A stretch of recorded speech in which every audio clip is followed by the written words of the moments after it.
Hello there, my name is Valerie White Williams and I'm a voice teacher and a vocal coach for Vocal Splendor Studios. Today I'm doing another reaction video, and this is one that was requested by my Patreon, Craig Kinner, to react to After Forever Dreamflight live at ProgPower USA 2007 with Floor Jansen. So let's have a listen.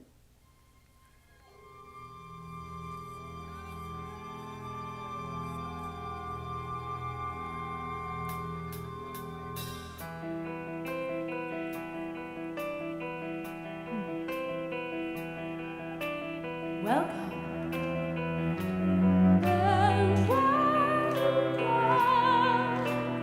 This is not a dream. It's something in between that and reality. Wake up if you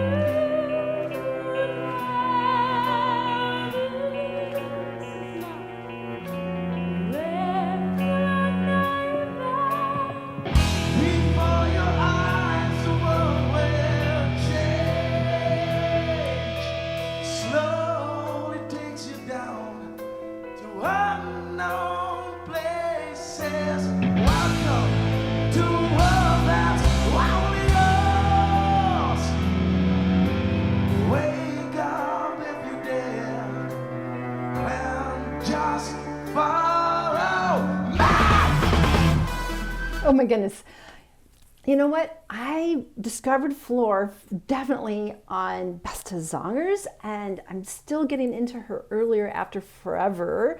Of course, who didn't fall in love with her? But this is just so interesting. It's so theatrical, which has been kind of an eye-opener for me in the United States because we don't have music like this over here.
I'm really enjoying this heavy kind of metal, going back to more pretty singing, so much contrast.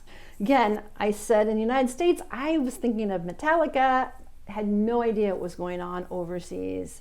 And she's just a beast, gets all that sound out, looks effortless.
Okay, I'm going to stop just a minute. this is, again, mine is blown. There's so much going on, so much different vocal sounds. Definitely, I want to say choreography. Usually we think of dancing, but definitely all these movements in this particular song. And hearing her, the thing about Floor is she understands the mouth from the to same notes, but the mouth is the resonator, so she can change it up as well. Yes.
You know, that's very interesting. It reminds me of this other guitarist, I can't remember his name. Oh, Alan Holdsworth. He would do a lot of singing. It reminded me of this quasi-classical. I won't call it 100% classical because it kind of was kind of classically based, but I wouldn't call it 100% classical. But that is totally appropriate for this project. It is a quasi-classical approach to that very exposed, gorgeous though. I think it worked perfectly well.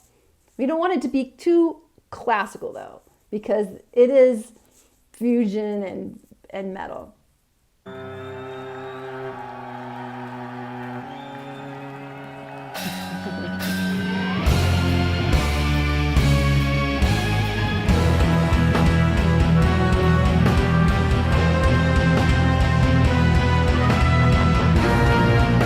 Dancing though.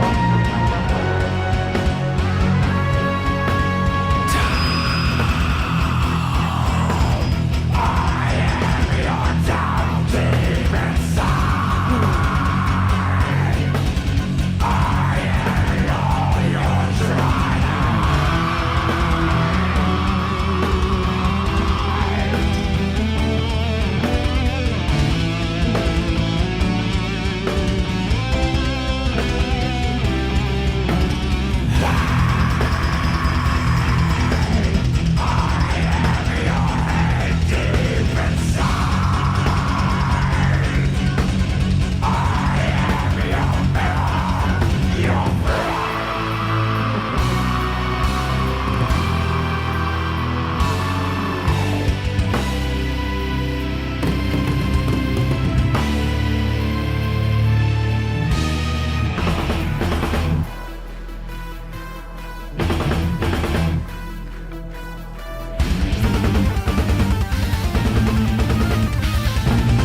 soloing. Ready?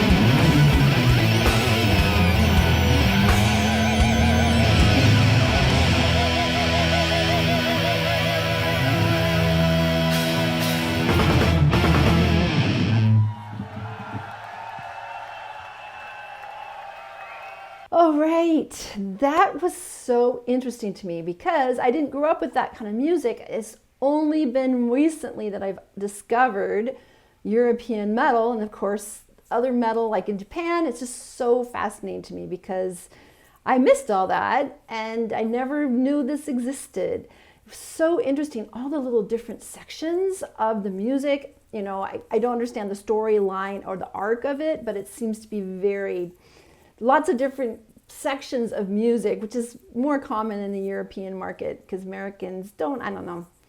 I guess Evanescence was kind of the closest of what this kind of music is about, but really it hasn't been as popular in the United States, or I don't know why. Maybe because Europeans have a different focus and their music is more expanded, because in the United States, we don't really have a really solid music education program overall. I mean, some schools have really great music and some don't get anything. So we're not very musically educated. And I'll be safe to say that Americans don't really even understand their musical heritage at all. No one teaches it, even in college, where I think Europeans have a lot more pride of their composers from their countries. They understand a bit more of their musical heritage than Americans, sad to say. But that is what I've seen across the board, because they don't teach music appreciation. They don't teach American music history. Sad, very sad. But let's talk about Floor. I found her fascinating to watch in this early, 2007, 25 years ago practically. And she was just owned the stage, did so much things. Now, I think with the voice, I really was captivated by her using the different types of qualities of the sound. So that rock, yeah, more of the kind of the edgy, we call that the belt. I don't like that term, but getting that edge to sing the rock parts, and then the more using the mouth to be open, giving that more relaxation. And then that section where she was singing pretty much by herself with these chords was gorgeous. And it wasn't pure opera, because opera is more round the whole time, where I would say quasi opera, where we did get some of that vibrato, but we also had, it wasn't consistent, because to make opera consistent, the vibrato is constant, like or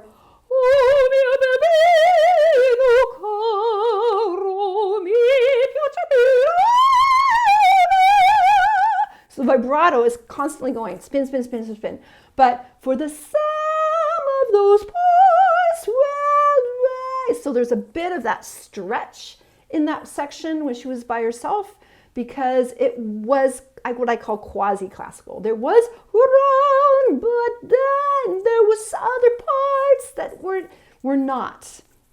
Where opera is constantly, it's like a hose flowing constantly, where the quasi-classical, we kind of had a little bit of the opera tone, we had a little bit of vibrato, but we also had some kind of stretching into the lyrics, which I think is completely appropriate for this project. And then when it was a bit more heavy and crunchy, then she got into that more classical approach that was a bit more round, but that solo section was definitely coming in and out. Again, totally appropriate for this project. And then she snapped right into that belt face and the edginess, and of course the choreography. And I know they were not dancing, but just there was the times where we're going to start headbanging and spinning to moving up and around. So it gave some interest in motion on the stage, because we want to see stuff going on the stage. So awesome. Thank you, Craig, for recommending this one, because I have had no pastime